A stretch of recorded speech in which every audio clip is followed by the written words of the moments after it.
Love does not always announce itself in recognizable language. For most people, love is expressed through words of affirmation, physical touch, quality time, consistent communication. But the avoidant operates in a different emotional vocabulary, one so subtle and contradictory that it often goes completely unnoticed by those seeking traditional expressions of care. The signs are there, but they are coded in behaviors that seem insignificant, in gestures that appear utilitarian rather than romantic, in moments of vulnerability so fleeting they are easily dismissed as accidents. Missing these signs is not a failure of perception, but rather a consequence of looking for love in its conventional forms, while the avoidant is expressing it in the only ways their defense system allows. If you're constantly questioning whether they care, subscribe for content that helps you recognize what avoidant love actually looks like instead of what you think it should look like. The camouflage of practical care.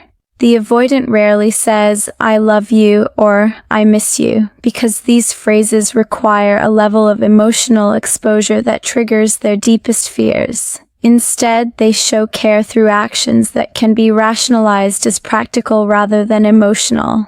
They fix things without being asked. They remember small details about preferences and quietly accommodate them. They offer solutions to problems, not because they are dismissing feelings, but because problem solving is the safest way they know to demonstrate that someone matters to them.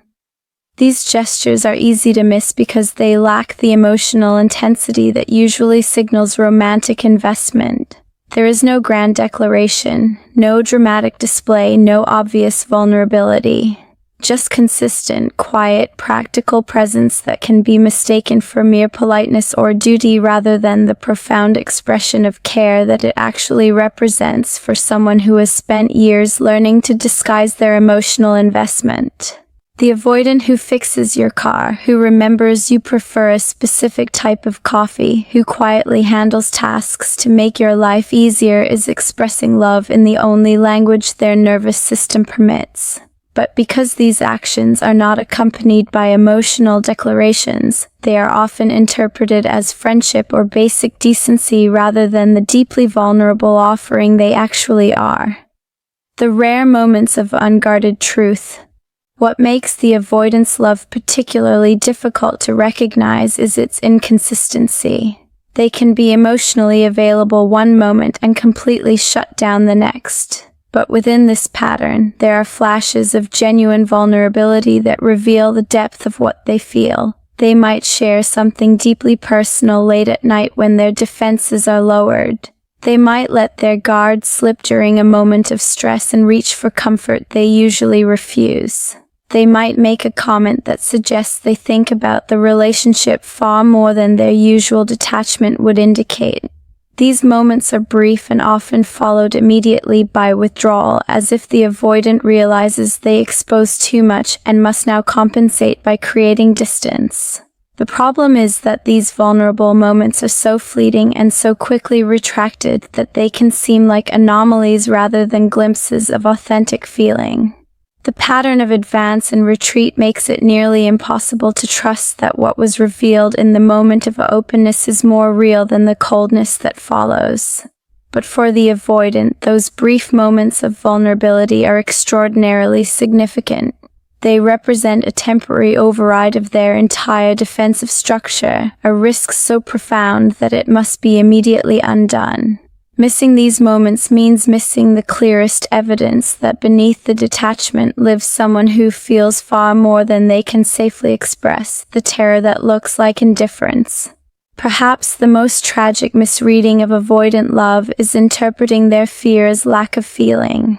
When the avoidant pulls away, when they become distant, when they seem completely unaffected by the relationship, it is often precisely because they care too much and the intensity of caring terrifies them. Their nervous system interprets closeness as danger, and the more they feel, the more urgently they need to create distance to regulate the overwhelm.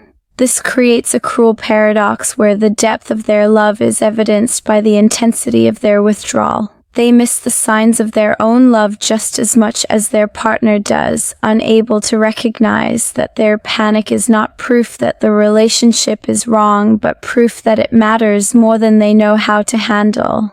The avoidant who truly does not care simply leaves.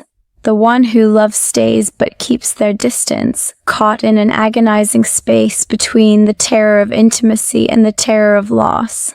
Understanding this means recognizing that the signs of avoidant love are often hidden in the struggle itself, in the fact that they have not left despite every instinct telling them to run, in their continued presence even when they cannot offer the emotional availability that both people desperately need.